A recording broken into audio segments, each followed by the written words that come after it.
That's great. Well, welcome. We're going to thank you for joining us this evening and taking time out of your busy lives to participate in this process. We appreciate it. We're going to just wait a minute, make sure that everyone has a chance to join, and then we'll continue in 1 minute. So thank you so much. Hola, buenas tardes. Muchas gracias por estar aquí. Les agradecemos que se tomen su tiempo para reunirse con nosotros. Vamos a esperar unos minutos más para dejar que entren más personas a la reunión.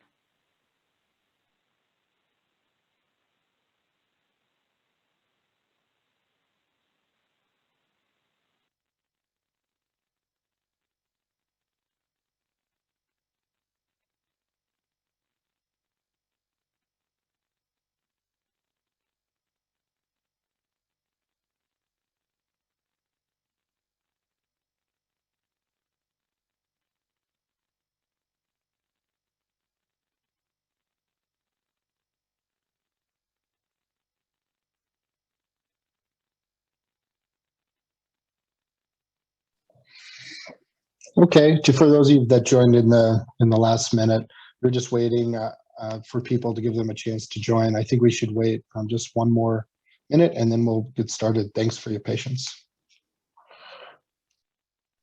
Ok, para los que se acaban de reunir en este último minuto, les quiero dejar saber que vamos a esperar un minuto más para que entren más personas a la reunión. Muchas gracias por su paciencia.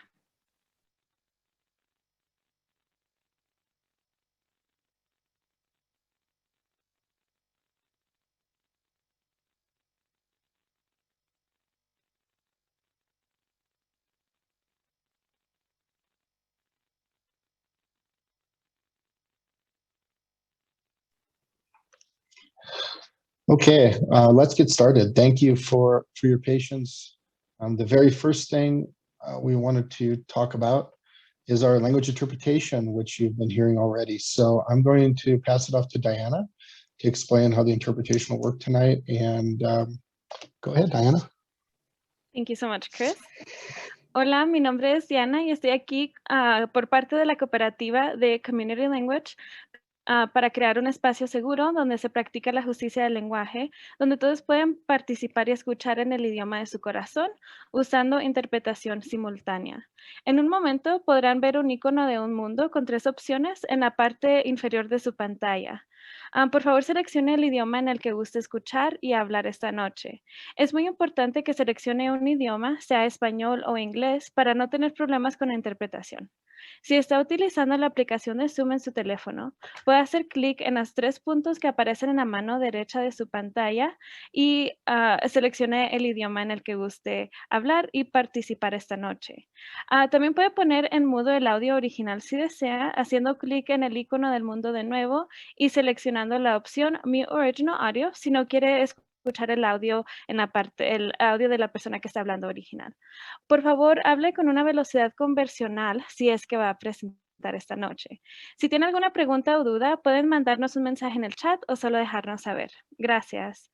Hello, my name is Diana, and I am here from the Community Language Co-op to create a safe space and practice language justice where everyone can participate and listen in the language of their heart by providing simultaneous interpretation.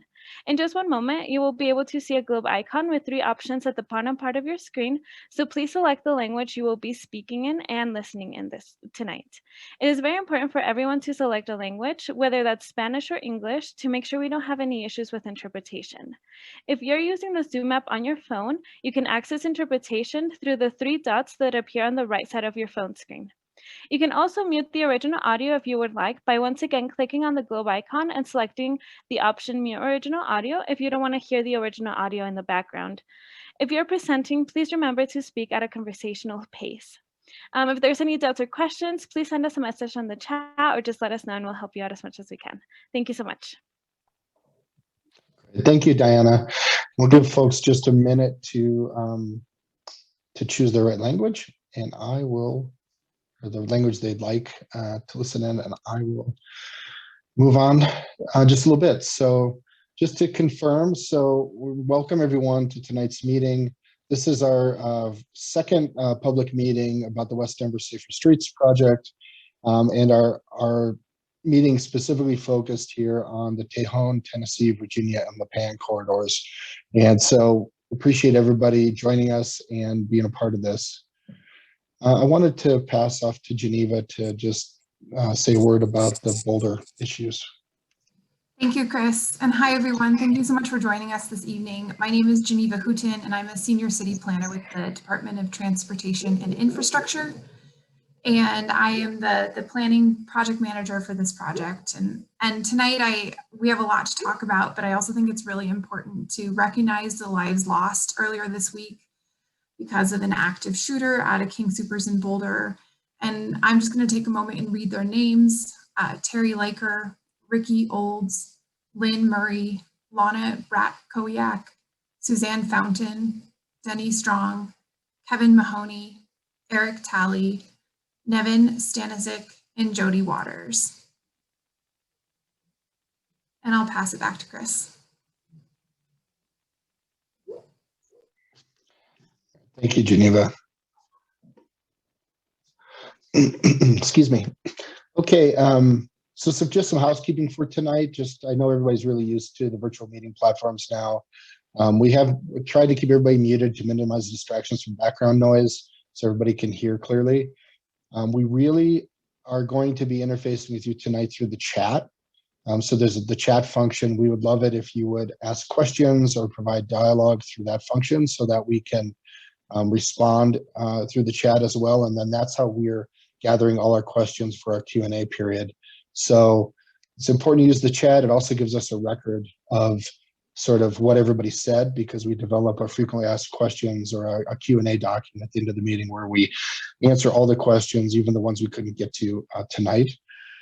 Just to make everybody a little more comfortable there, we will have 3 Q&A sessions tonight. So we'll have a chance to really answer quite a few of your questions that you post in the chat.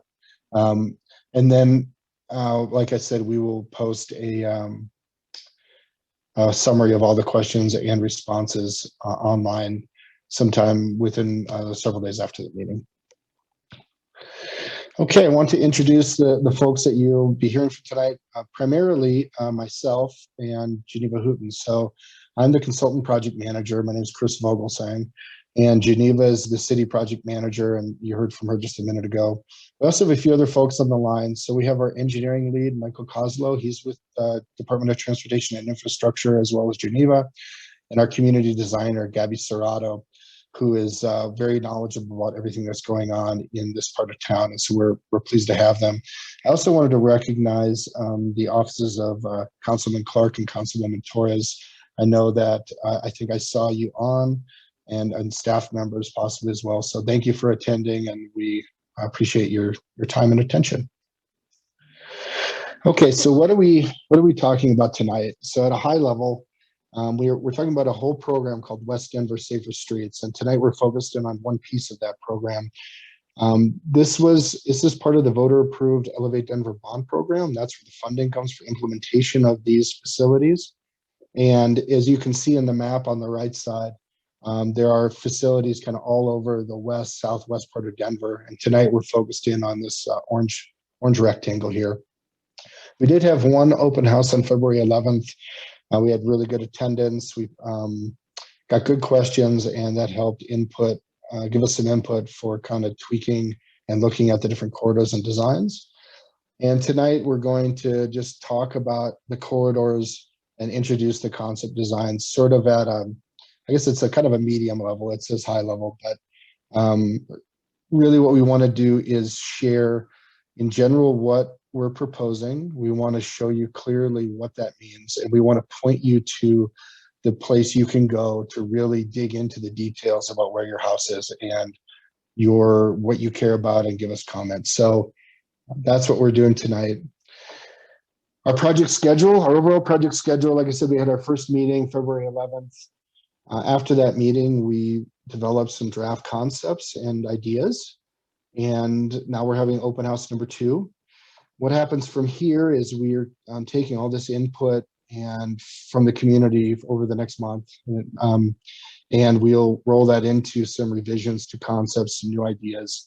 Eventually that moves into a more formal design process, which will be this summer and fall. And we're shooting for installation of the projects in 2022, possibly 2023. So in our world, that's really fast.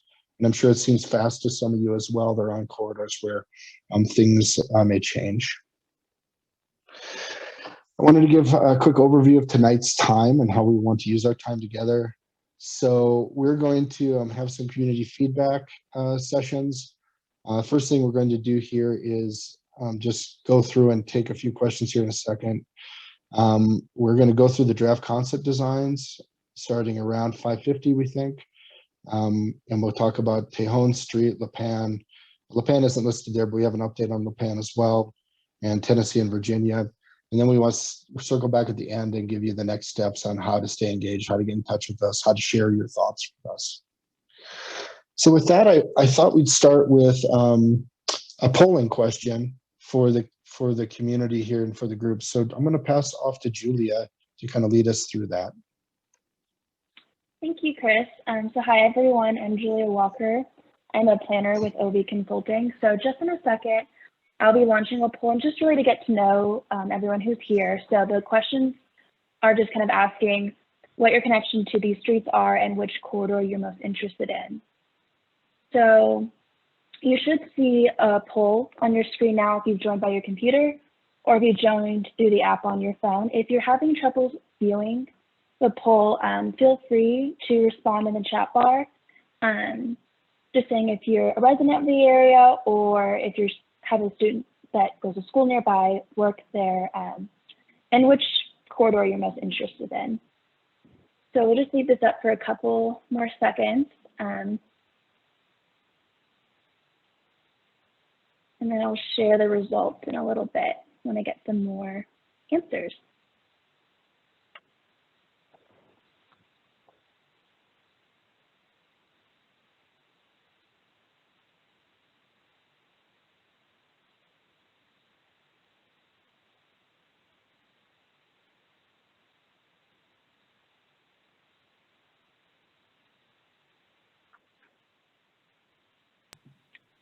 So I'm seeing that the polling slowed down a little bit, so I can end it. And if you had trouble viewing the poll, feel free to just message in the chat bar your relation to the area and which corridor is your interest.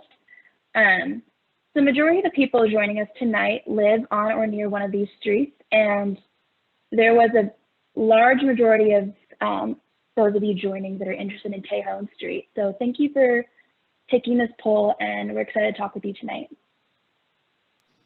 Great, thanks, Julia, and thank you. Thanks, everyone. That's good to know. We really like to get a sense of who's here and kind of what's important to make sure we really hit well and which questions we should answer. Okay, so I said at the beginning, it's really important for us to let you know where you can see all these detailed concepts for yourselves and provide very specific input. That's a little different than a public meeting format, so you can really drill down into the weeds. So this is a really important place for you to understand and where to go and how to give us comments. So we've created a short web address, bit.ly WDSS comment. And so what you do if you're in your web browser, if you type in bit.ly/WDSS comment, all as one word, that will take you to a site that your landing page will look like this on the right side of this slide. So that's where you can go in and navigate, and I'll have Steph go through that in a second. Steph from my office will kind of lead you through how to access the information you need. The other ways you can get in touch with us is by sending an email to bikes@denvergov.org. That comes to members of the project team, and if you put this subject line as West Denver Safer Streets in the corridor maybe you're interested in, that will help us get it to the right person and get you a reply more quickly. We are offering office hours, so that's like a chance for you to talk with the folks on the project team directly, and you can sign up for that at our project website, which is a little different than where you go to get the concept information. So it's bit.ly/West Denver Safer Streets. That goes to a project website that has information on lots of things going on in the city as well. Last thing you can do is call the project hotline. So that's 720-865 West, W-E-S-T. Want to point out for that, I know we've had, we check that pretty frequently, but it's not like a 12-hour response time. It takes us a few days to make sure we've captured the messages, transcribe them, or capture them, send them on to the right person, and get someone to get back to you. So just be patient with that. We get a high volume of resident questions through that hotline, and we will get back to you. So just be patient with us. With that, I want to pass it off to Steph Leonard. I'm going to stop sharing my screen, Steph, and you can grab it. Hi, everyone. My name is Steph Leonard. I am going to walk you through how to give feedback on these concept designs. So sharing my screen, we'll start at the very beginning with just a fresh browser. So as Chris mentioned, it's bit.ly/WDSS comment, and we've set it up as all caps, but anything you type in, it'll get you there, capital letters or lowercase. So it takes you to a site that is called Conveyo, but it's a landing page for this project first, so you can understand the background on all of the different corridors with this project. And so we have the corridors listed here, and right away you can see where we've linked the draft concept designs for each of the corridors that have been released so far. And tomorrow evening, we're having a meeting to discuss North Perry Street and North Tennyson Street and West 7th Avenue. So those will be released tomorrow. Before I click through these, I just wanted to let you know also that we have our recording from our first kickoff meeting in here in English and Spanish, and our bilingual frequently asked questions. So if you want to review those materials and understand where we've been so far. And then just to reiterate what Chris mentioned before handing it off, these are the different ways that you can contact the project team. So I will go ahead and select a corridor. Let's start with Tejon. So once you click on that, you'll get a little background information on the project, and then we jump right to it so you can see where the concept design lives. We've gotten some feedback since our first meeting that it was a little challenging to look at these PDFs on a mobile device. So if you are viewing from a mobile device, we recommend you clicking here instead of trying to view in the browser below, but both synchronize. So if you leave a comment on one, it'll be visible on the other source as well.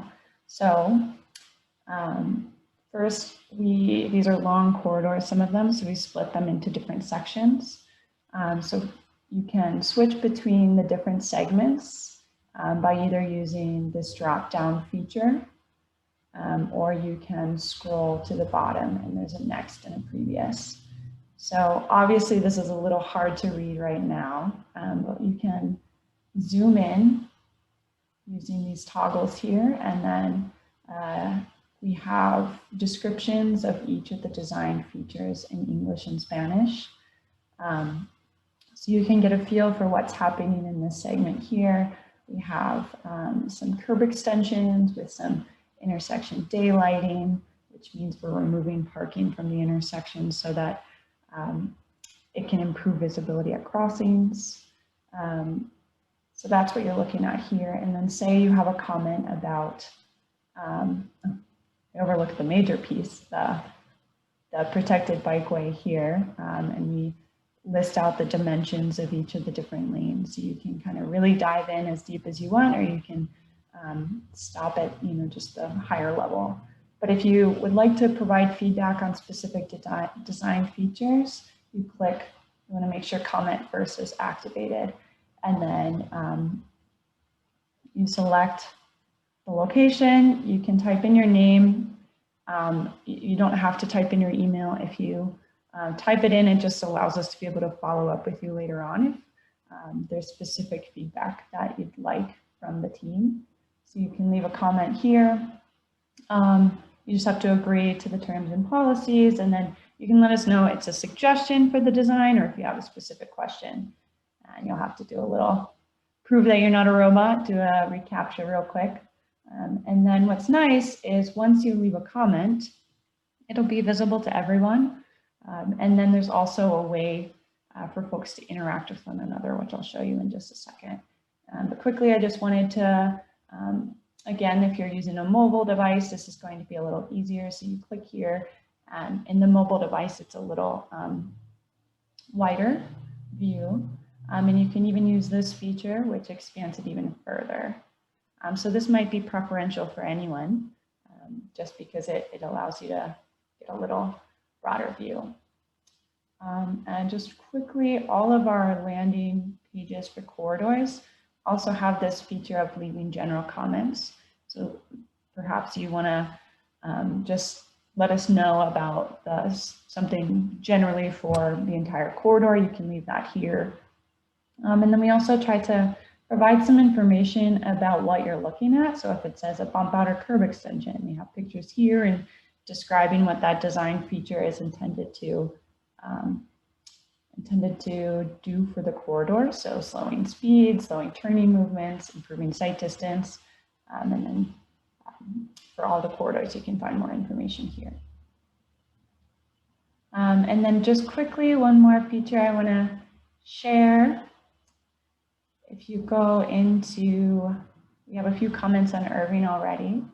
So I can show you that feature of, this is what your comment will look like afterwards. You can see Jason provided a comment here and then JP responded, and you can see there's even like likes and dislike options. So it's a means of trying to provide additional opportunity for community engagement with one another, and you can understand what other community members are feeling and what their questions are about these corridors.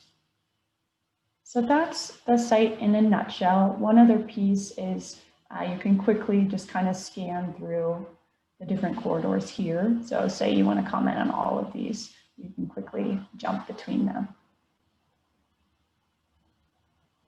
All right.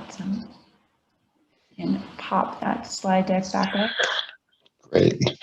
Thanks, Steph. Thanks for the overview. That we wanted to spend some time on that up front because that's a really important element of us being able to get feedback from you in this COVID environment about detailed things, since we can't just meet and all stand around a map and kind of point out. So thanks for running through that. I will share my screen again and we will continue on. Great. So we just went through how to provide feedback, very important, and we'll touch this again at the end of the presentation. Okay, with that, I want to pass over to Geneva Houghton to talk through some higher level programmatic pieces before we dig into the corridors. So Geneva? Sure. Thanks, Chris. And thanks, everyone. Like Chris was saying, we really wanted to get into some of those details. And now we're going to kind of go back up to the 50,000 foot level and talk a little bit about how these projects were selected. Then we're going to dig into them. But we just wanted to make sure if you could only join for 20 minutes or so that you really had the best way of providing some feedback. So as we're talking about tonight with West Denver Safer Streets, these corridors were selected over 10 years ago in the citywide bike plan for lots of reasons, mostly because of their connectivity between parks and schools. Often it's also because they're a really direct route of getting people from point A to point B. They were selected again in a 2015 citywide bike plan, and then in the 2019 Blueprint Denver integrated land use and transportation plan. In 2017, all of these corridors were selected as part of the bond package, which is just meaning that they're bond funded, and it provides us an ability to really bring all of these corridors to fruition. And that's why we're here tonight. So we've gone through and we've collected data. We've worked on concept designs. When we talked last month on February 11th, that was us introducing the project and saying, this is what we're intending to do. And now tonight, this is a really important part for us, is that we are sharing those concept designs with you. We want to hear that feedback. We're going to make some tweaks to the designs and see how we can improve upon them over the next couple of months. And then we'll be back talking with you later this summer once we have 60% designs. In terms of construction, our intention is to start construction as soon as 2022, which is exciting. Next slide, please. And kind of about the why are we here? Why are we doing this? We have lots of different goals in the city, and one of which is just to move people more safely and efficiently, and to be providing more choices for people to get around. So it's not always relying on a car for every trip that someone wants to take, and instead saying, maybe we can make it so that our streets feel safe and feel comfortable enough to entice people out of their cars and to maybe take their bike for a trip or walk, or to link biking and transit together. And ultimately, that's going to help us be able to accommodate more people in the city as more people are moving here. It's a way for us to accommodate land use and greenhouse gas emission goals so that we can have cleaner air. And ultimately, it's also just a way for us to make sure that we are providing a multimodal city that is world-class. Next slide, please. And one of the tools in our toolbox for doing that is by building out high comfort bikeways. And the idea here is that saying that there are people who are going to ride their bikes no matter what. And there are also people in the other camp, kind of that gray box, who are like, I'm never going to be on a bike. And that's okay too. But we can really focus in the middle and say that there is about 60% of the population that would really love to ride, but they have concerns about safety and comfort. And ultimately, 75% of Denverites and people in the Denver metro area say that they would ride a bike if they had the option of a network of high comfort bikeways. So in order for us to get more people moving in better ways, we need to be providing those sorts of high comfort options. And another citywide goal that's really important for us is safety. Denver is a Vision Zero city, which means that by 2030, our goal is to reduce all serious injuries and fatalities through transportation. And as we know, any street that has wider travel lanes, maybe isn't as highly parked, has a tendency to have higher speeds. And speeds are the #1 factor that predict the likelihood of a crash and the severity of the crash, and ultimately how fatal that crash will be. So as we are building out high comfort bikeways, we're of course building safer places for people to walk and bike, but it also has benefits for people who drive. And so it's our goal to build out safer streets, and particularly through this neighborhood, we're really excited about building out a network. Next slide, please. And that's some Q&A time. Yeah, Great. that's great, Geneva. I think so this is our first Q&A period. What we want to focus in on during this period are any questions anyone has about how do I find the materials, how do I engage with the process, any programmatic things, and we will get into more specific, quarter-specific questions kind of in the next piece as we get through that. So I thought maybe Steph, have we had any questions that might be appropriate at this point in the presentation? Or Kevin?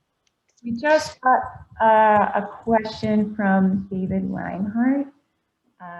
David said, connecting biking to transit is key. Will you talk about what transit connections are available along these routes?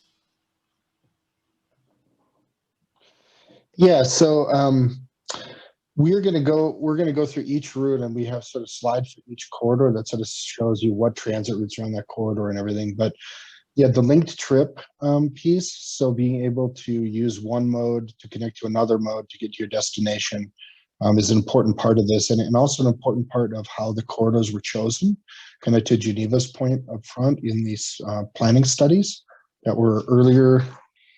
Well, they were last decade now, right? So in the 2010s. But yeah, that's important. It's an important consideration, as well as other destinations that we have. Any other questions at this point, Steph? We just got another one from John Hanna. John mentions, with the hill plus the poor visibility, turning right off Alameda onto Tejon Street southbound, it seems like a recipe for collisions with cyclists making their way up the hill in the middle of cars. So this is a little more background on if we want to promote bicyclists in Tejon. So this might be something that we want to talk about later on once we dive into it. Yeah, so we'll get into some more of the details. I think we can talk about the details of Tejon as we get there, but that brings up it kind of goes back to the stuff Geneva was just talking about trying to make things safe for everyone. And Geneva, is there anything you want to add on that safety piece that might relate to, more specific like modal conflicts? Yeah, definitely. And I think, John, your question about that particular intersection at Tejon and Alameda, we know is a really tricky one. There are a lot of different land uses and competing interests and volume on Alameda. And ultimately, one of the goals of creating high comfort infrastructure is that it provides some delineation of space and really provides spots for people to be and to safely bike. And we know that getting people across Alameda is really important for many reasons, one of which just being that Alameda can be a barrier. And so we want to link people north and south across that barrier as much as we can.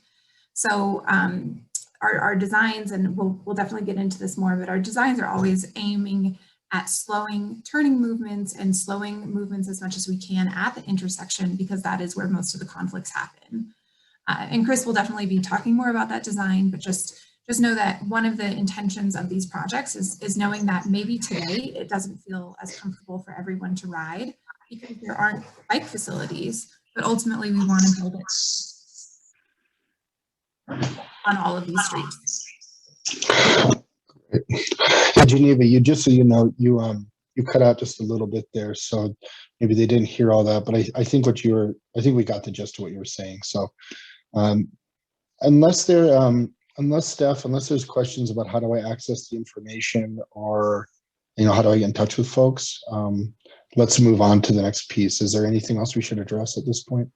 The other questions that have come in are a little more specific to corridors. Okay, great. So let's keep those on our list, and we'll come back to them as we get into each corridor. Yeah, feel free, just for the audience here, for the community, ask your questions anytime you want. We're keeping track of all of them, and we'll come back to them at the appropriate time. So just one more, I wanted to put this slide up again in case anyone joined us late that would like to hear our Spanish audio channel. So you'll see on the screen there instructions about how to choose the interpretation piece for our Spanish. So I'll leave that for just a few seconds here in case anyone needs that information.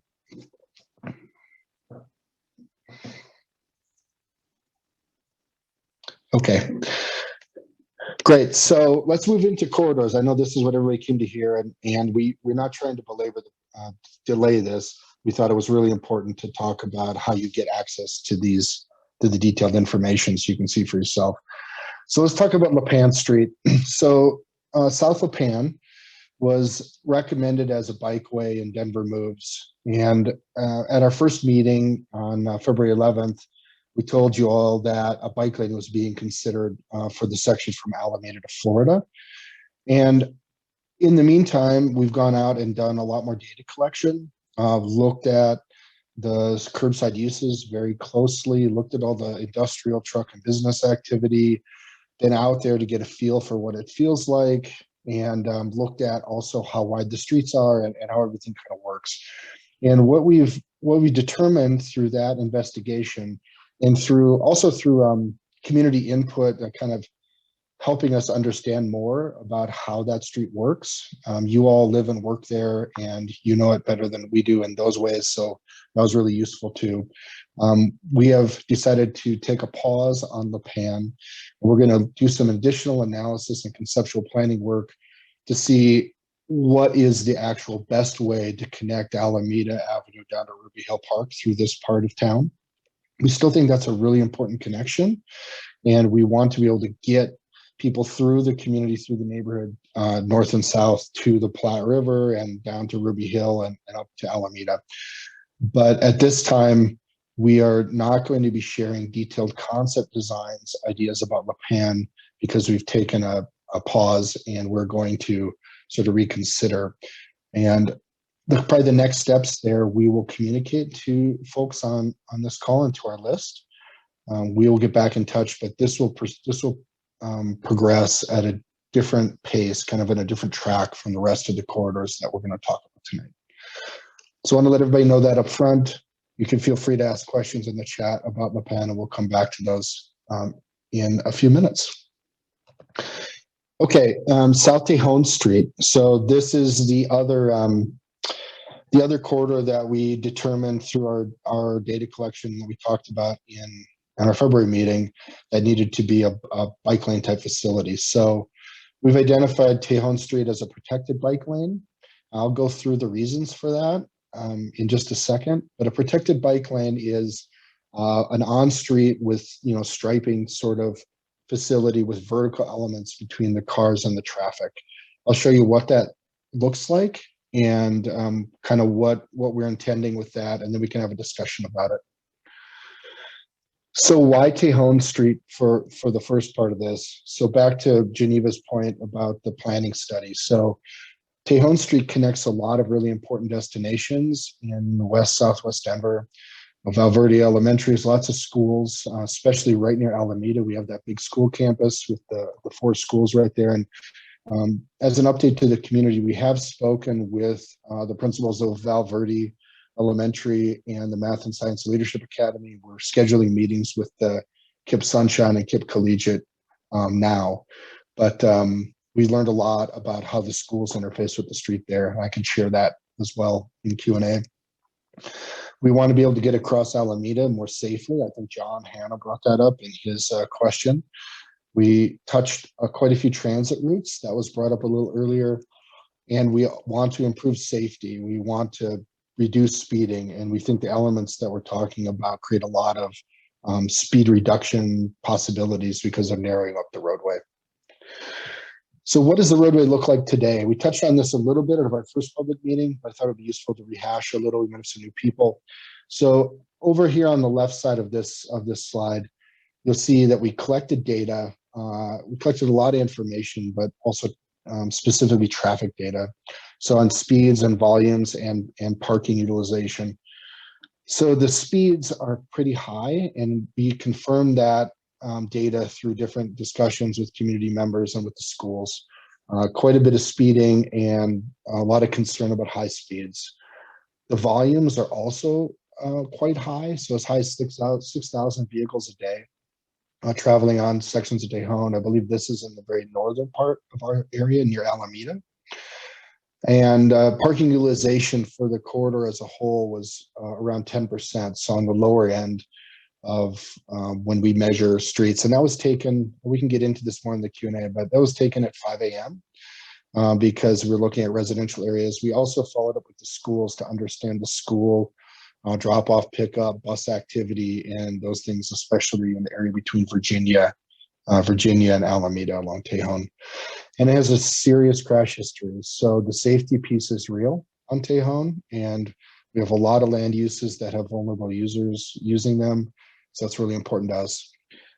This chart up here on the top right, this red dot just shows, based on speed and volume, sort of a recommended facility type. And where we are is in the protected bike lane realm. We called it separated bike lane here, but because of the speeds and volumes are quite high. So what does that mean to the street? So I'm going to show you this slide, which is this as if you were standing in Tejon Street and looking north. So say you were at Virginia, I guess, looking north towards Alameda, and you were standing there. This is how this might look based on the concept designs and ideas we've developed so far. So we'd have protected bike lanes on both sides of the street, both heading north and south. 2 travel lanes in the middle that are 10 feet wide. Trying to, like I said, trying to narrow that traveled way and trying to control some vehicle speeds that way. And then we'd have a buffer in between the travel lane and the bike lane with raised vertical elements like those, the flexible posts that you've seen around town. So that's what it'd look like in the street. And then this slide will show you what it would look like as if you were a bird looking down, or in an airplane looking down, or a drone at the ground. So this is what you'll see if you go to our site to see the concept designs. So you'll see that we've drawn all our ideas on top of aerial base, so you can really see all the land uses and even see where your home is, or your neighbor's home, or your friend's home. You can see who has a boat this person has a boat, I guess, right here. And so I want to just, my point of this slide, I want to point out what you're looking at. So when you see the concept designs, you can understand what we're proposing. So I'm going to start in the street here. So this is Tejon between Vallejo and Kentucky. And what you see here is the same thing as I showed you in the cross section, but from above. So north is to the right on this slide. And if you were standing here and looking north, that was the cross section you would have seen that I showed in the last slide.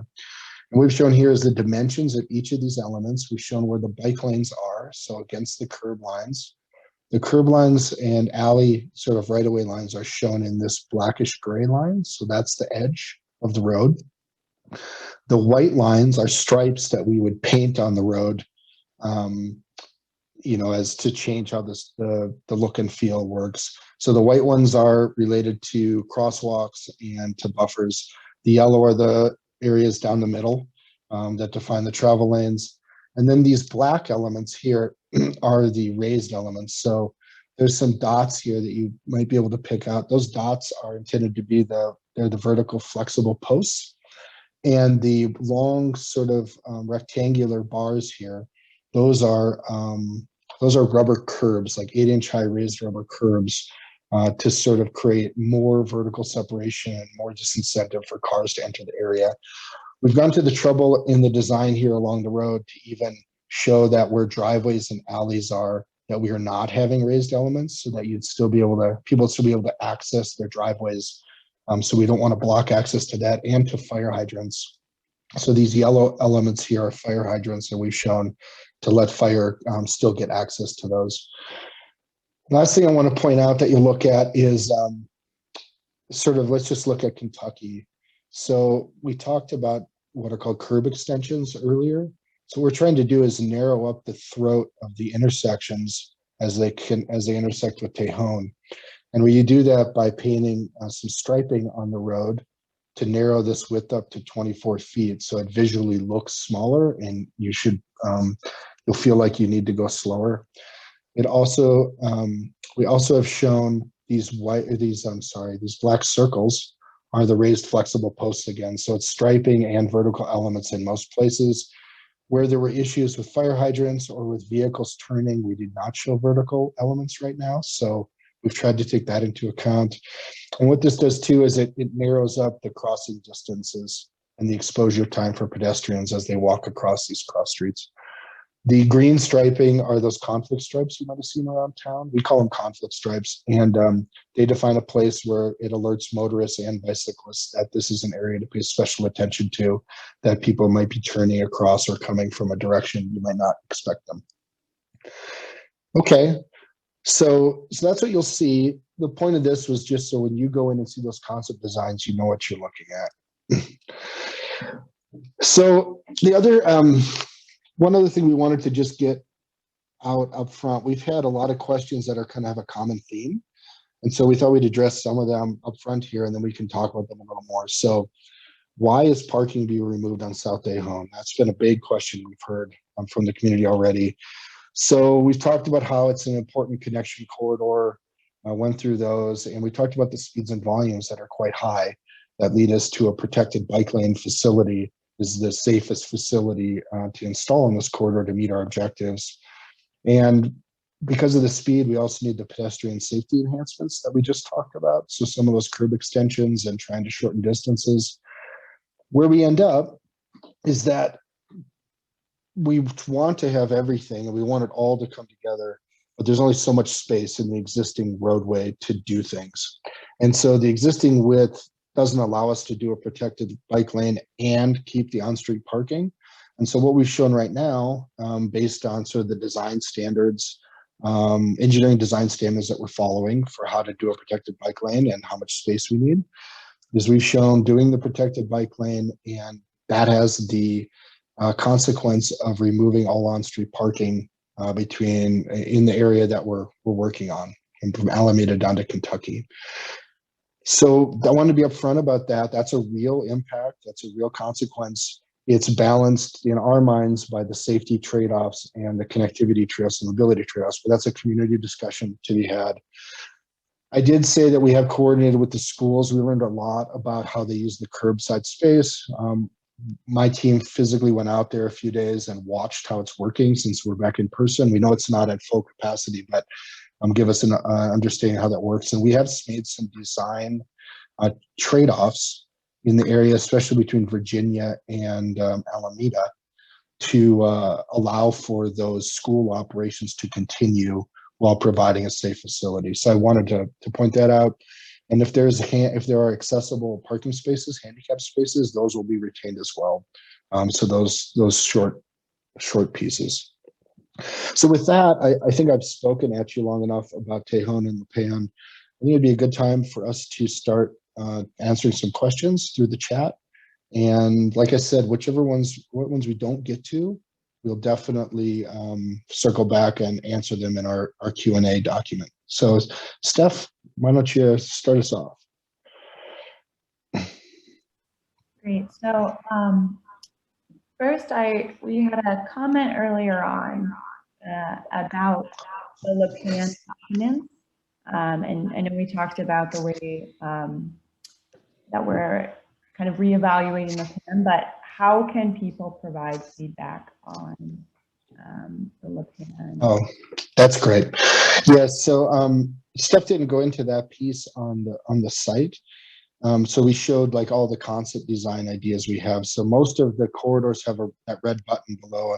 If you click it, you get led to that layout that shows how the space gets used. But for Lipan, what we've done is we've linked to an area map, and it has we've used the land use map for that, just so people can see where like all the different use types are.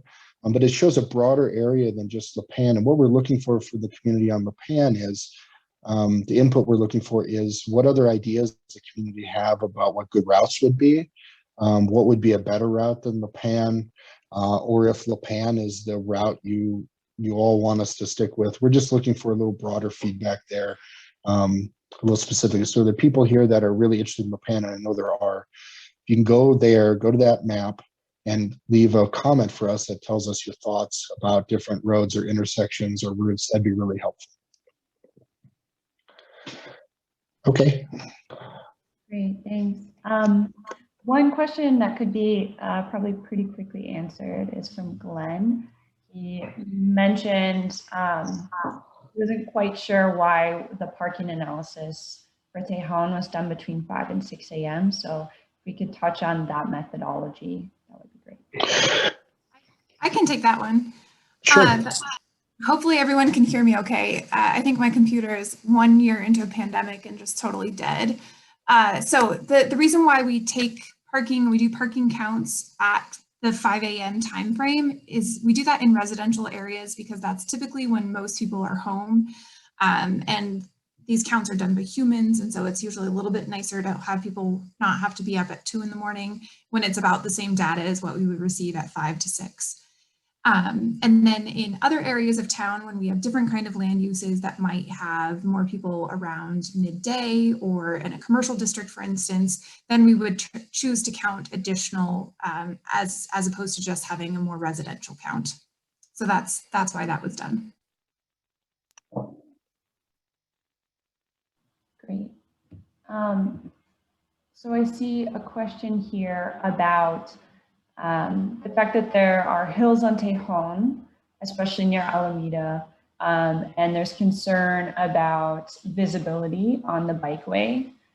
So how can we address the safety and visibility of like along hills with these with a protected bike lane?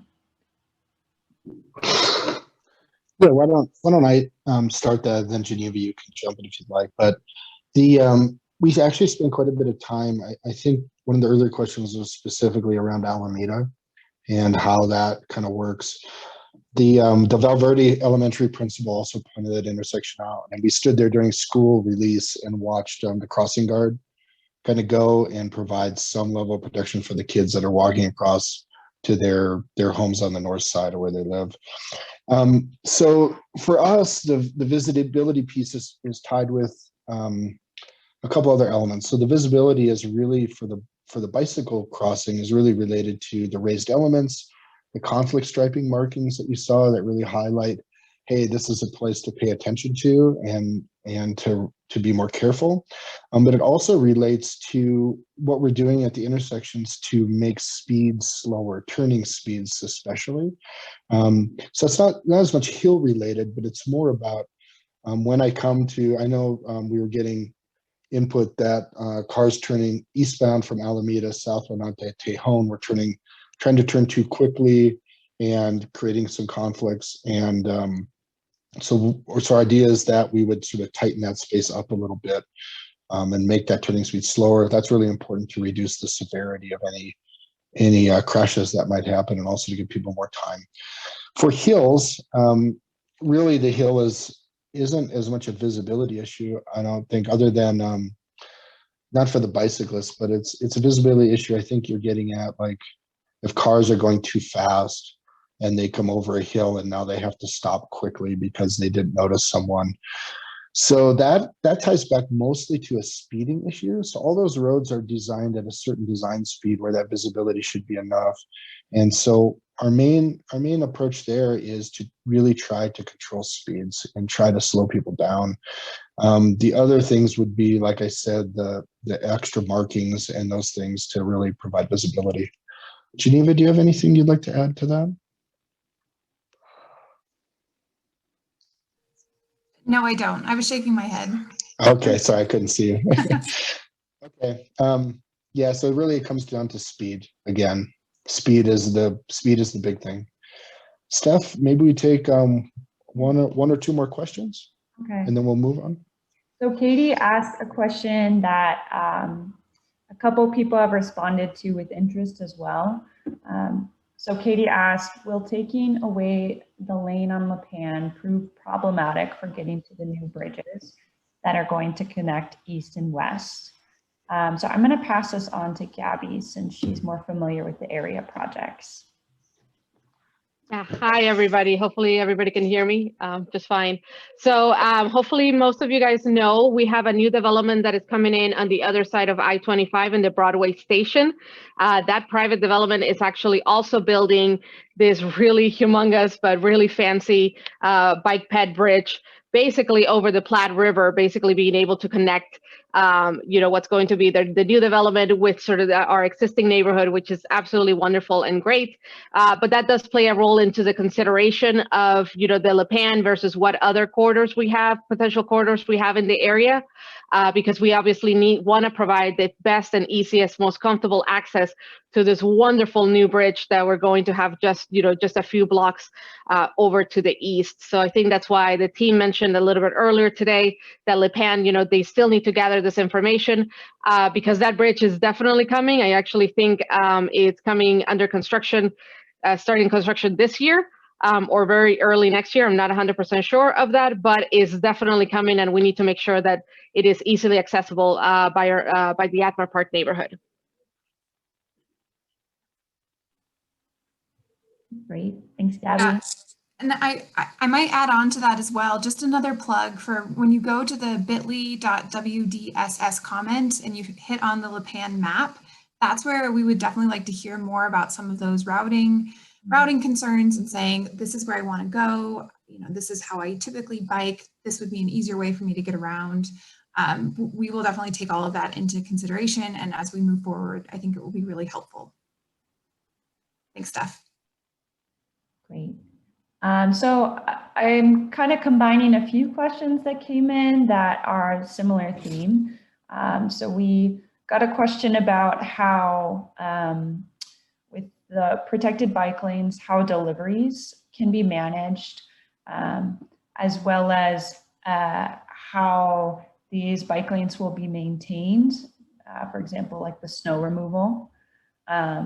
So maybe I'll pass that off to you, Geneva, and then the team can chime in.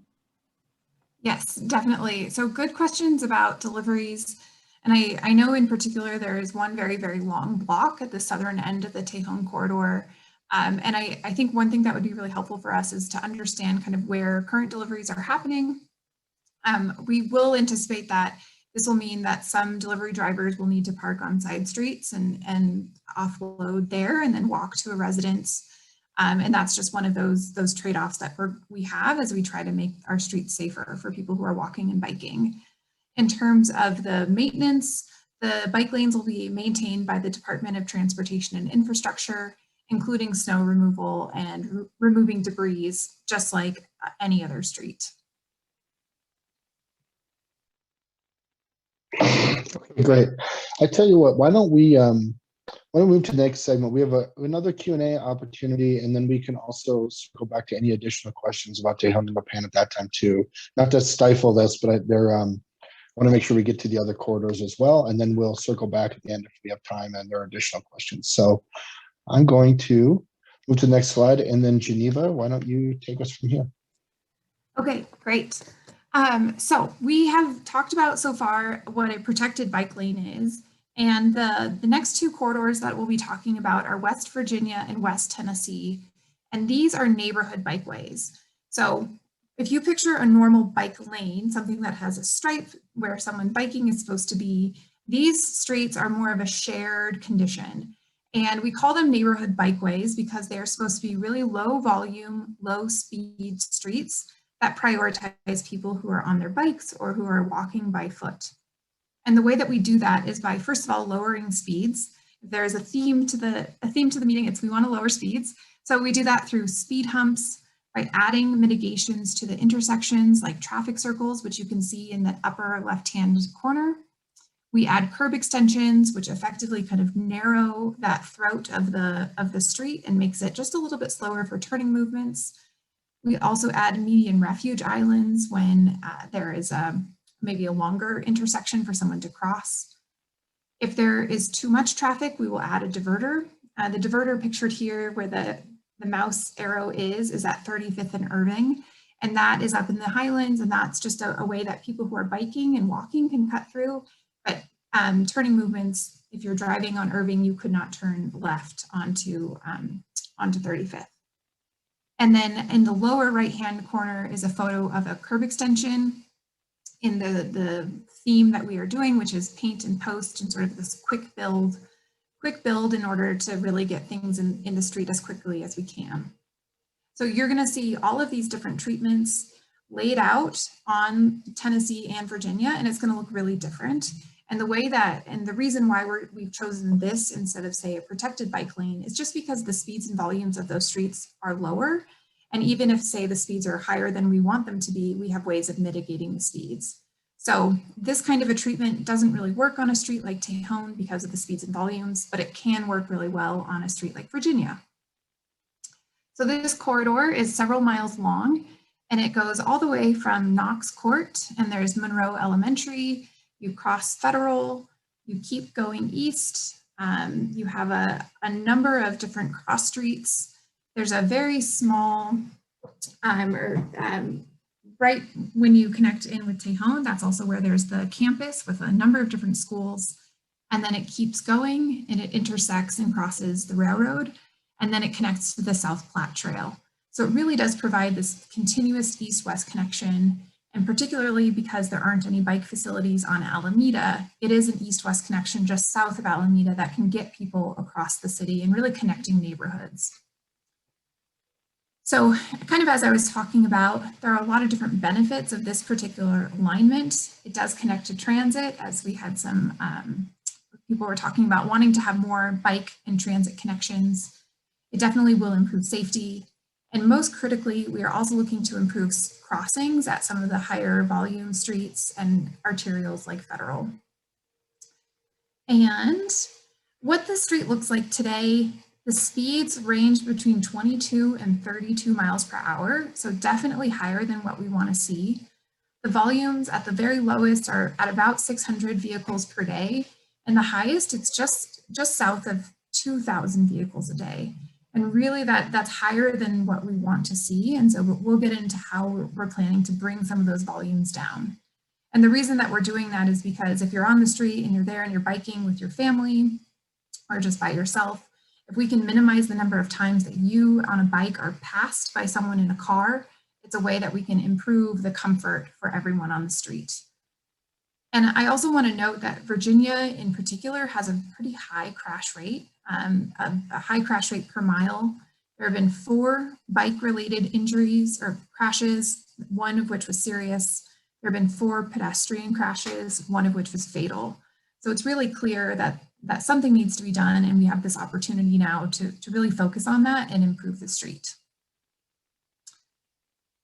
So what you'll see in the concept design are a number of different mitigations at the intersection that look like this. And I'm going to walk you through it and just kind of talk at a really high level of what you're going to see. And then to get into the details, we do recommend that you go to the Conveo site, the WDSS comment page, and that's where you can scroll through and really see what's happening. So for example, here is an example of a curb extension. And so what this will do is it just kind of brings the intersection out a little bit, and it brings the curbs out and it narrows the width where cars and people biking are passing through. And that has the effect of slowing speeds, both through speeds and turning speeds. And then you'll see a traffic circle. And this is a mitigation that we see, again, as a way to slow people through the intersection. Sometimes that means that we're also flipping where the stop signs are so that it gives more priority to people on West Virginia. So if you're biking, you don't necessarily have to stop because it's more of a yield condition at the intersection. Next slide, please. Geneva, can I just wanted to say one more thing. As you look at the concept, we evaluated, so this bottom right one is Hazel and Virginia. We've looked at a couple different options there. In this section, the volumes are pretty high, the speeds are high, and Monroe Elementary is just to the west. And what you'll see when you go on the concept as Hazel, you'll see that we've shown a diverter option for you to comment on. And so what that would mean is there'd be a sort of a raised median island from the northwest to the southeast corner, and traffic on Virginia would have to turn. It wouldn't be able to go straight through. We've talked with the school about the DPS bus routes. Seems to work for them, but we really want community input on that element. It'll have a huge impact on speed and volume in front of the school, but it also has some impacts to, diverting traffic. We're taking a look at that, so we don't have all the answers for that yet, but I really wanted to point that out. So Hazel and Clay, east of Federal at Clay, are 2 areas where we've shown those. So please take a look and let us know what you think. Thanks, Geneva. Yes, definitely. So as Chris was mentioning, here at Hazel Court, this is a diverter. And the reason that we have this here in this particular location is just because of those volumes. The volumes that we were seeing on the street are higher than our target. And so one of those trade-offs of saying, instead of maybe doing something like a bike lane, which we know would have pretty significant parking impacts, on this corridor, instead we can mitigate the volumes and bring those down through this diverter. So what this would mean is, let's say that you are biking eastbound, or I should say driving eastbound on Virginia, you can go and take a right turn and head south, but you can't take a left turn or go straight through to access the signal at Federal. Just as if you're going westbound, you can take a right and go northbound, but you can't go through.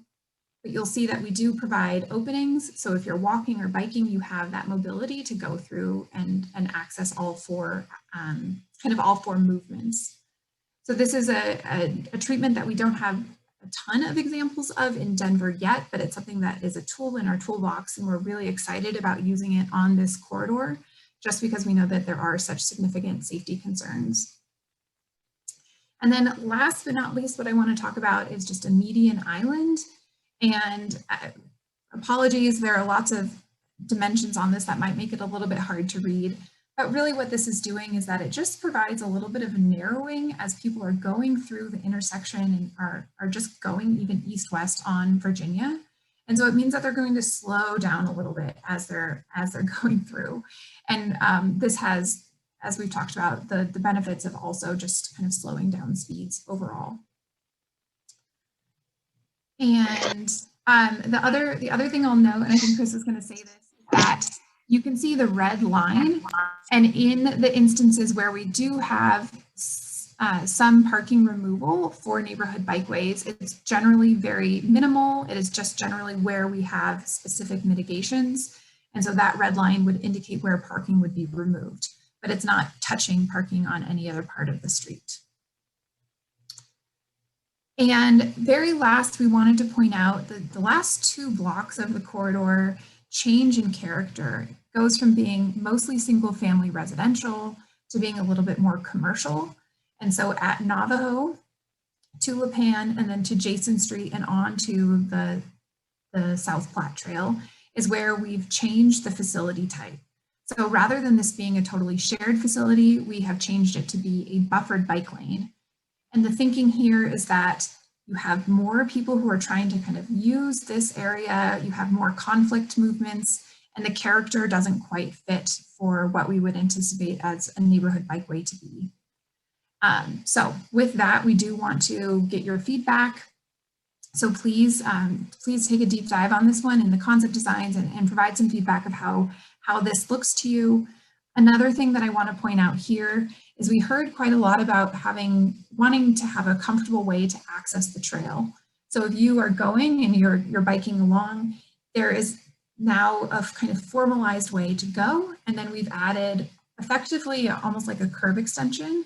So you can go and then kind of turn in and then take a right-hand turn to access the trail. So hopefully that formalizes that space better, especially because we know that that is one of those key connections from the trail to the street and to the neighborhoods. And I should also say that here at Lipan is where we have a very, very skewed railroad crossing. This is a tough intersection. I've stood out there and observed how it functions today, and it really is a difficult spot. So we hope that this is a way that it improves the crossing and at least improves the way for people to know where they should be and just make sure that that crossing is as safe as we can make it. All right. So the next corridor that I want to talk about today, and I think we have just enough time, is Tennessee. So what you'll see on the map right here is this corridor goes from Vallejo to Lipan. It's going to connect with the Kentucky buffered bike lanes and with Houston Lake Park. It comes down, it connects to the Tejon project where it's funded, which is north of Tennessee. And then it kind of loops up and like I said, connects to Lipan Street. And this is also a neighborhood bikeway. This corridor is actually quite different from Virginia, even though they are both neighborhood bikeways. It has, Chris, if you can go to the next slide for me. It has much lower traffic volumes. So you can see it's as low as 100 cars per day and as high as 550. And in my book, that's pretty amazing. That's our target for most neighborhood bikeways. The speeds are higher than we would like to see. The prevailing speeds are about 27 and 28 miles per hour, while the posted speed is 25. So what you'll see in the design is really not focusing on lowering any traffic volumes because the volumes are fine. We're trying to lower the speeds as much as we can. The crash history, I will also point out, looks very different. We have some crashes, but none of them involving people walking or biking, no fatalities and no serious injuries. So what I see from that and what I'm kind of understanding from other feedback we've gotten is it's already a pretty comfortable place to bike. So we can do some things to just make it better. So the first is, and what we'll just walk through this very quickly. At the corner, it's a T intersection with Kentucky, and this is at Vallejo, and it then turns into Tennessee. We have some median refuge islands. We're also adding some curb extensions just to shorten up the crossing and formalize that a little bit more, knowing that Houston Lake Park is absolutely a neighborhood park. It's a beautiful place. People want to go there, and we want to make it a little bit easier and more comfortable to get there. And then, as you can see, we're also adding speed cushions on this stretch in between. Yes, thank you. Right there next to Tennessee. And confusingly, it's Tennessee and Vallejo, but I think you all understand what I'm trying to say. And those speed cushions are absolutely to mitigate speeds as much as we can, and particularly between the intersections, because that's where the speeding is most prevalent. At the intersection of Tejon, this is where it intersects with the protected bike lane. We have bump outs or curb extensions at that intersection, and we're hoping that this will make a really good transition from one facility to the next. So you could be biking on West Kentucky, then you're going to take a right-hand turn onto Vallejo, and then you could go straight up to Tejon. Next slide, please. And then similar to Virginia, we have traffic circles, speed cushions, and then more traffic calming elements at the intersection. And one of the things that I hope that you can look at in the concept design and comment on is to, what we would really like to know is to say, how are these going to help you if you are getting around, or where do you find there to be difficult intersections when you're driving where you can't necessarily see or you feel like speeding is an issue? And then we can work our best to modify the designs to meet those needs. We think from our perspective that this will do a lot, but we also want to hear from you. And next slide, please, Chris. So this is where the alignment kind of comes up, and Tennessee actually turns into Osage, and then it comes back to Kentucky. And just for simplicity, we've called it West Tennessee, and we know that it also incorporates some of these shorter blocks. And so at the intersection with Kentucky, that's where we have median crossings. One of the nice things is there's currently a valley gutter, which you all who live in the neighborhood know this. If you ever come to an intersection and it kind of dips, that's some really great natural traffic calming. So there's not actually that much that we need to do to mitigate those turn speeds, but we do want to make it so that there are some speed mitigations on Kentucky. And then at Lipan, you can see a curb extension. So this is a shorter neighborhood bikeway, but it's one that we think will really effectively lower those speeds. And we think that it also has some different elements from what you'll see in the Virginia neighborhood bikeway. And with that, I'm going to turn it to some Q&A. Thanks, Geneva. So the first question is kind of a combination of questions and comments. We got a few questions about asking about why speed cushions were chosen in certain locations and if they could be applied in other parts of the corridors. So first, it might be helpful to explain a speed cushion and how we decide where those go. And then there was also a question about like what's the efficacy of speed cushions for speed reduction. So I gave you a couple in there. Sorry about that. Geneva, I was thinking about handing it off to you. I think maybe some of the other.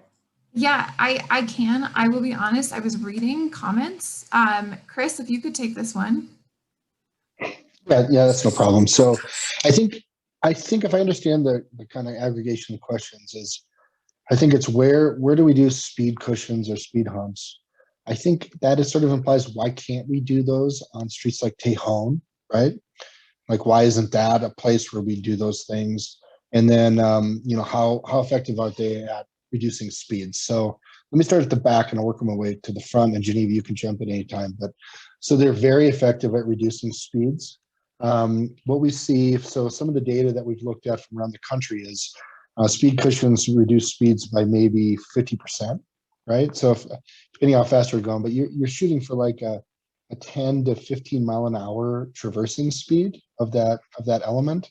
And we find that speed reduction it doesn't last as long as you'd think, right? So it's about a couple hundred feet, 150 to 200 feet on either side. We see the speeds really come down.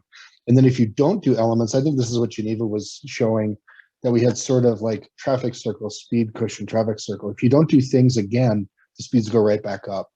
So they're very effective, but they need to be used in concert with other devices and to kind of make a consistent speed. I think that's the first piece. The second piece is probably more of a Geneva question than me, but I'll start. So there are a couple of things with those speed cushions. So they're what we call mid-block treatments. So they aren't at intersections, right? And the intersection treatments are definitely first on our priority list to install and take a look at. The speed cushions and the mid-block items like that are a little trickier because we're working with Denver Fire and we're working with emergency responders to make sure it all works, that they're comfortable. And so the city's sort of taking a cautious rollout on the mid-block treatments. And we intend to do those things as we roll through, but we just need to really see how they work in Denver and work with our emergency services. So I just wanted to sort of temper that a little bit. Now, why wouldn't we do these on a street like Tejon? So On Tejon, what we want to do is we want to reduce speeds appropriately, right? So Tejon is a street that connects a lot of things, and the reason that we picked it as a good through route for people is that it has signals at the major arterials, and we can traverse the area pretty well. That means that cars want to be there too, which is why you find that the speeds and volumes especially are higher. And by implementing devices like diverters, say, or speed cushions or things, what we're worried about is taking that high level of traffic, like 6,000 vehicles a day, and sending 3,000 of those through the neighborhood to neighborhood streets where the impact is even much worse. So what we're trying to do is sort of take that balloon, right, all that traffic, and control it as much as we can without causing people to really say, hey, this street stinks and I'm going to go over a block east and rip through the neighborhood at 40 miles an hour. So Geneva, do you have anything to add to that? Is that okay? That's why. And I know, I think where people go is say, well, why can't we sort of have a mix? Why can't we have some traffic speed cushions and do bike lanes and save some parking? And they're sort of all elements of one ecosystem, and they need to work together. And we don't think the data and the research show that those elements don't work together very well on streets that have characteristics like Tejon. So that's kind of a long, short answer, and we're happy to get into that more either through office hours or email or whatever with you, but I think that's a good start. Steph? Great, thanks. So we've got a couple questions about the actual features that are being used on the bikeways. So we've noted like paint and post and rubber curbs. And there was one question about, is there a plan to upgrade these to concrete medians or more permanent facilities, and what's the durability of the features that we are installing with this first wave? I can take that one. So it's a very good question, and I think for lots of people across the city, we get this question, and the short answer of it is right now we have funding to do and to install projects, and to really get these done quickly. One of the ways that we're doing that is by modifying some of our install materials. So right now the plan is to install these with paint and post. And one of the benefits of doing this rather than installing everything in concrete is we do have the ability to go back and evaluate and say, how is this working? Do we need to make some changes? Do we need to modify anything that's on the street in order to tweak it and really improve it before everything is cast in place concrete, and it's pretty hard to change concrete. So that's the long and short of it. I also, Kozlo, is there anything that you want to add to that? And you are muted.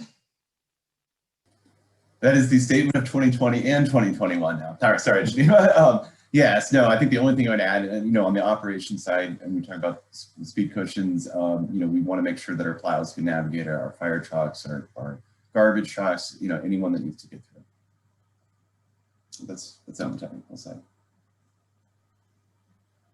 Great, thank you. So we had a question about why we are opting, and this is maybe going back to the other section of bikeway facilities, but why we're opting for protected bike lanes instead of buffered bike lanes. I know there's a segment along the Virginia neighborhood bikeway where we do have buffered bike lanes, but generally why we're choosing to do protected bike lanes instead of those buffered, even though there are some buffered bike lanes that already exist in the neighborhood. Yep, definitely. I can take that one. So the answer for that is that because of the speeds and volumes that we have on Tejon, that in order to really build out a high comfort facility, it needs to be protected. And we also understand that it is a more residential street. And so that means that we're not going to block off people's access to their driveways, and we have alleys. So there are all these other things that mean that suddenly we can't actually have a vertical protection in every single place like you might see on a different street. So that's why it is a protected bike lane, and there are some places where it looks like it's only a buffered bike lane, and that's just because we want to make sure that we're not limiting access for people to get into their homes. And kind of the going up one level, the decisions that are made about what kind of a bikeway make the most sense. The two biggest things that we use to determine that are speeds and volumes on the street, and how that street is functioning today with the number of cars and how fast cars are going. Often it's what kind of cars. We have a lot of freight traffic and things like that. And then from there, we can go and start looking at the street itself and land use and widths and just what's even feasible. So that's to answer why we have protected bike lanes and not, say, just a buffered bike lane. Yeah, great. Thanks, Jiva. Hey, Steph, let's, we have 10 minutes. And so I think if we should take a couple more questions, can really be about anything, I think. And if we've sort of covered all of them, then we'll kind of move on. But are there other things that we should be talking about with the community? There are some very site-specific questions that we can dive into if we'd like. I think the real specific thing, I think I'd love to handle that through the like the conveyor input or through like an office hours piece. I think it allows us to really spend the time with you to really understand what you're talking about and just have a conversation. And this forum might not be the best for that. If there were sort of a common theme, we could address something like that. I guess there's one that we could talk about. We've already touched on it a little, but there was a question about whether there would be, a survey or any kind of way to reach out to residents and property owners along the corridors. So maybe we could touch on some of our community engagement so far and what this looks like moving forward. Yeah, sure. Well, you're the expert on that stuff. So do you want me to start and then you can kind of fill in the gaps? So I'll just start and anybody can jump in, but so we've tried very hard to reach out and reach everyone. So as a start, we want to make sure everyone that lives or operates a business along the corridor is aware of this project, aware of this effort, knows we're having meetings and talking about ideas. We want their input. We also want people in the neighborhood to know and to be engaged. And then as a wider net, like, other people in Denver, that this is important to, we want them to know too. So, but we've had a very focused, sort of neighborhood focused outreach campaign where we've sent mailer postcards to every property owner and resident that is directly adjacent to the corridors we've been talking about. And hopefully everyone received those. We've flyered all the businesses. I think that's how we got in touch with the Lipan folks so well, is we spent the time to go out in the street and knock on doors and hand out flyers and have a conversation. We sent I don't know, about several thousand emails to people trying to get their attention. We have yard signs. You would see maybe in the parks, you might see some signs. I know some of them keep getting taken down, so we're doing our best, but that try to advertise the project. And so, we're really trying to reach people that way. The other thing we've been doing, and this might be good for like a segue to the next piece, is we've been meeting with the registered neighborhood organizations and small focus groups like schools, churches, RNOs. We've met with Athmar Park before, and we are totally open to that. We're reaching out to those organizations. We want to connect that way because we think it's a smaller forum and we can have a conversation. Whereas in this forum, it's a little more difficult. So please let your RNO folks know if you'd like to have us on. We've reached out to everyone and totally want to do that. So is there anything else to add? I guess bilingual, like we've also taken a very considered approach trying to reach Spanish speakers specifically in the area, and all our materials are in English and Spanish and all our outreach materials and everything. So anything else, Steph, Geneva? I was reading through the comments, and if you mentioned this already, I apologize, but that we are planning to also reach out to folks via text message, so doing like a bilingual campaign as a means of, as Chris mentioned, we're sending send postcards along the corridors, addresses and property owners directly along the corridor, but We want to try to, reach people who are in this area too. So we're working with Denver Streets Partnership on that text campaign as well. Yeah, thanks for that reminder. And then just for folks on this call, I know there's a lot of Athmore Park folks too, that the staff from Athmore Park has been very engaged with us as well and been helping spread the word, and really appreciate it. So thank you for your efforts. Really helps to get folks aware. Okay, I think we should move on and kind of wrap up the meeting, and we'll talk through what happens next, and then make sure you understand how to get our attention again. So the next steps. So as we said in the schedule piece in the beginning, we're gathering community input through, I think, for about another month. I think through mid-April is our plan right now, 4 more weeks. And we're going to take all that input and kind of boil it down to see what we can address, what we can do, and incorporate those into the next level of design. So the concepts will move into more of an engineering design process after this. Doesn't mean that what we showed you, our ideas, are a done deal. It just means that that's kind of the progression as we move toward implementation. As I said, the focus groups, we really would love the opportunity to speak at your R&O meeting and have a less formal discussion. That'd be great. Drop us an email at bikes@denvergov.org. Include West Denver Safer Streets, and we'll connect with the appropriate R&Os. We've reached out to all of them so far, so we have all their contact info. And then we're planning another public meeting. The date isn't clear yet, but it'll be in summer or fall of 2021. We will make sure everyone is aware and knows what's going on, and we'll advertise that well. The point of that meeting will be to sort of share the 60% designs and where we've gone. Okay, so the last thing, just to kind of bookend the meeting, how to stay engaged with us. So we really would love it if you could go to that bit.ly/WDSS comment website.